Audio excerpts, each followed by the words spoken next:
Assalamualaikum warahmatullahi wabarakatuh. Bertemu lagi di mata pelajaran Bahasa Indonesia dengan saya Budesya Rizka Nurfadilah. Saya harap semoga anak-anak semua dalam keadaan sehat walafiat dan tetap semangat mengikuti pembelajaran setiap minggunya. Nah, sebelumnya saya akan memberitahu bahwa kemarin kita sudah memasuki dan mempelajari bab 1 di teks berita. Nah, untuk pertemuan kali ini, saya ingin meminta kalian membuat mind mapping. Tapi sebelum kalian membuat mind mapping, saya akan menjelaskan dulu apa sih itu mind mapping, atau disebut juga dengan peta konsep. Nah, sebelumnya kalian harus mendengarkan ini secara detail dari awal hingga akhir, karena kalau misalnya kalian mendengarkannya atau menyimaknya hanya sedikit, takutnya nanti akan ada kesalahan ketika kalian membuat mind mapping. Nanti akan saya lanjutkan dengan penjelasan yang lebih jelas, oke?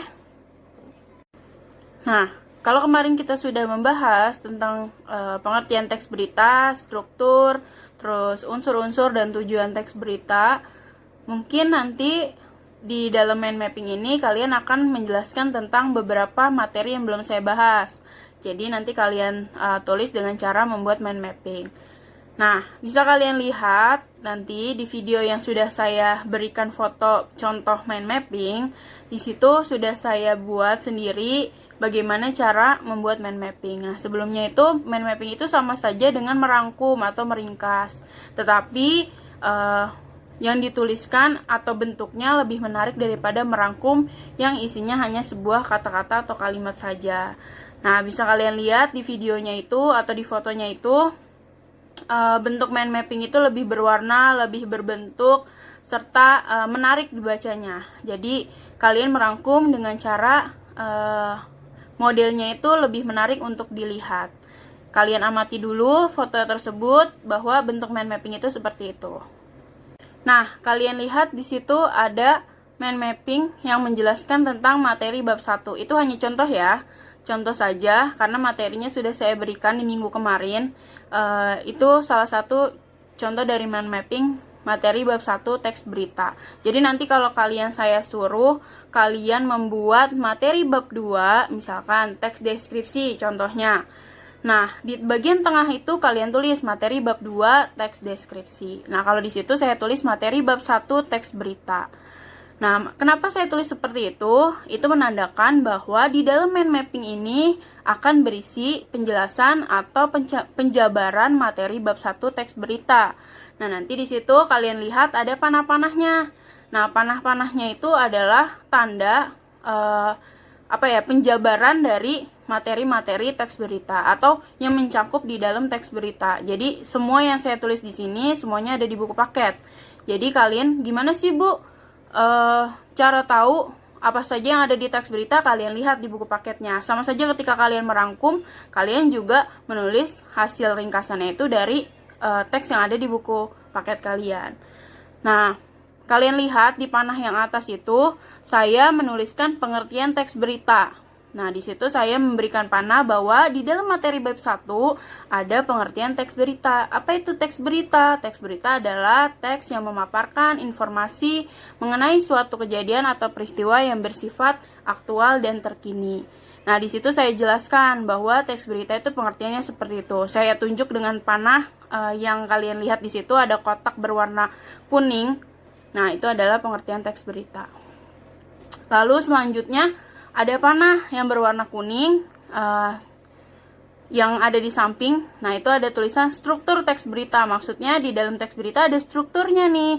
Apa saja strukturnya? Saya jabarkan ke bawah tuh. Ada kepala berita, ada tubuh berita, ada ekor berita.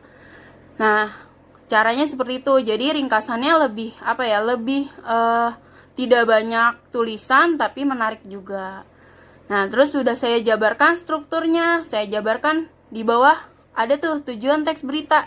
Ada panahnya warna biru. Warna biru dengan kotak-kotak strip-strip berwarna biru juga.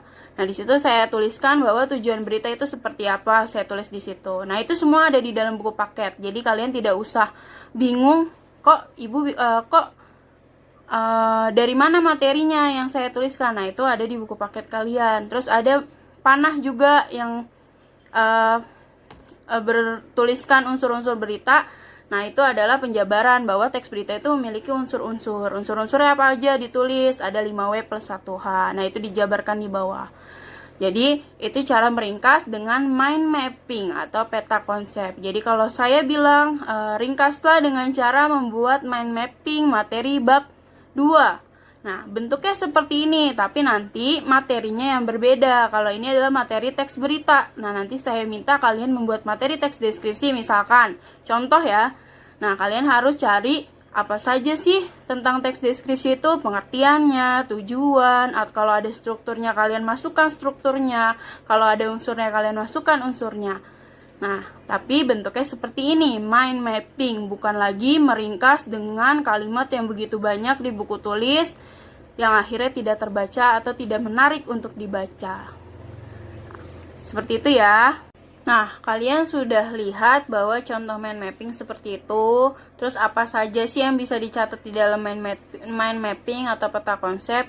Itu sudah saya contohkan di dalam foto yang ada di video ini. Nanti kalian amati, karena akan ada tugas membuat mind mapping, yaitu tentang unsur kebahasaan teks berita dan bagaimana cara menulis teks berita. Nanti kalian buat mind mappingnya semenarik mungkin, terus sebaik mungkin, serapih mungkin, dengan warna yang mungkin kalian akan pilih.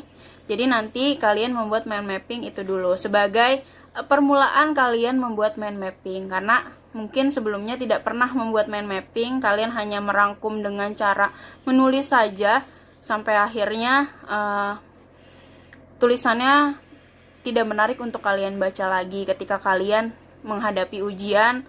Makanya saya akan membuat siasat kalian membuat mind mapping ini, agar wah, warnanya cantik, warnanya rapi, terus enak dipandang, akhirnya kalian semangat untuk belajar dan membaca materinya. Sampai situ ya hari ini. Kita akan berlatih membuat mind mapping tentang unsur kebahasaan teks berita dan bagaimana cara menulis teks berita. Terima kasih. Wassalamualaikum warahmatullahi wabarakatuh.